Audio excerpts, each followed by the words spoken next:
Assalamu алейкум, каналга кош келдиңиз. Каналга жазылып, өз оюңузду комментарийге калтырып кетиңиз. Бүгүнкү видеодо казак элинен чыккан эки Чичикателло, тагыраак айтканда Николай Жумагалиев тууралуу айтып беребиз. Адам етіне жерік Николай Жумагалиев жақында психиатриялық мекемеден бостандыққа жіберіледі. Ал 1952 жылы 15 ноябрда Казакстан СССР'нин Алматы областынын Узун Агач айылында дүйнөгө келген. Совет дорундагы 10 адамды мыкаачылык менен өлтүргөн каннибал атында таанымал адам. Ал 1900 жылдан тарта 1991 жылга дери адамдарды өлтүрүп келген. Алардын басымдуу бөлүгүн бычак менен аткарган. Анын биринчи кылмышы 1979 жылы Узун Агач Майбулак трассасынын алыс эмес жерде улгайган аялды өлтүргөндөн башталган. Мен ууга чыкканды жакшы көрчүмүн, бирок аялдарга биринчи жолу чыккан элем. Мен трассада бара жатканымда ал жерде бир жашы улгайган аялды көрдүм. Артынан бара жатканымды байкаган аял секинден тездешип бара жатты.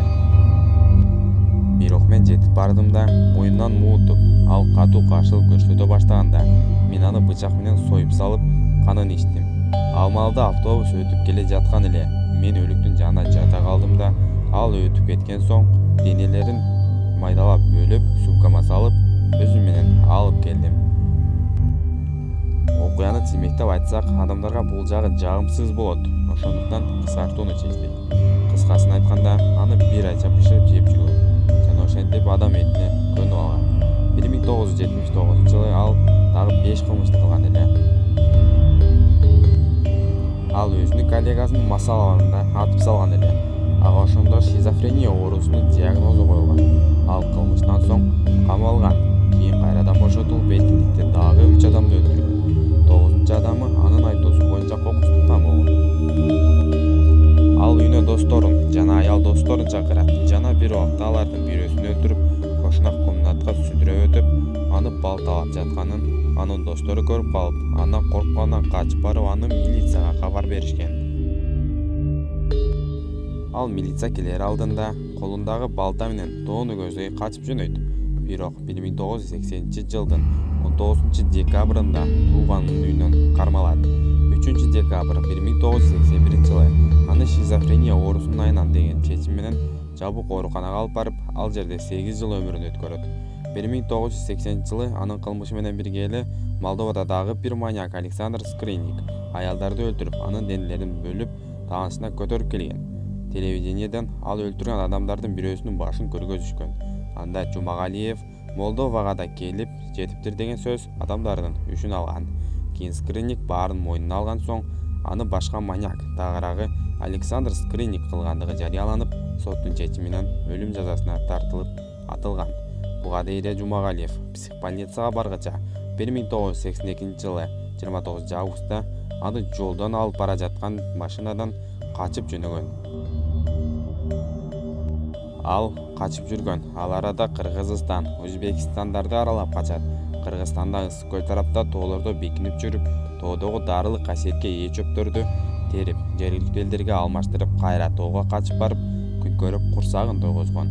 Ага күн сайын бекинүү кыйындашып бара жатканда, күч органдарынын көңүлүн башка жакка буруу максатында бир адамдан Бишкектеги досуна коркунучтуу кат жолдоп жиберет. Катта борбордо сулуу аялдар көп экен. Мен жакын арада кайтам. Алардын жоголуп кетүүсүн эч ким байкабай да калат деген кат эле. Ал каттан соң анын ою ишке ашып, күч органдары аны борбордо деген ой менен ал жакка көбүрөөк көңүл бура башташат. Жана ал чындап эле жүрөт деген аңгыт кептер да көп тараган. Азыркы убакта ал адамдардан алыстатылып, жабык, катуу көзөмөлдөнгөн психбольницада тагыраак Алматы областынын Акташ айылына жаткырылып дарыланат.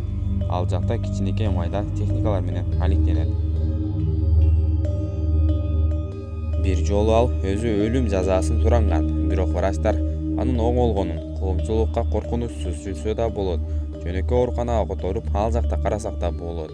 Ал жай, коркунучсуз, тартиптүү алып жүрөт жана персоналдарга да жардам берип, аны чыгарса да болот деп коюшкан. Бирок анын өлүмдөрүн изилдеген топ врачтардын бул чыгарган жыйынтыктарына түп тамыры менен каршы. Жумагалиев азыр кадимгидей эле жүрөт. Коомдон өзүн алып качпайт. Жада калса журналисттер барса, биринде да жук дебей интервью бере берет. Болгону андан интервью алгысы келип барган журналисттерди ага ал жердеги персоналдар киргизишпейт. Ал жердеги жергиликтүү персоналдардын айтуусу боюнча, ал жөнөкөй адамдардан айырмасы жок. Мен силер менен кандай сүйлөшүп жаткан болсом, ал менен деле ошондой эле сүйлөшөм деген өз комментарийлерин беришкен. Знакомы, нет? Конечно, видел. Нормально ведет себя там. Он, как сказать, работает. Он часовой мастер вообще хороший. Да. Агрессивно, нет? Нет. Пересекаетесь? Я как с ними разговариваю, как и с вами. Да.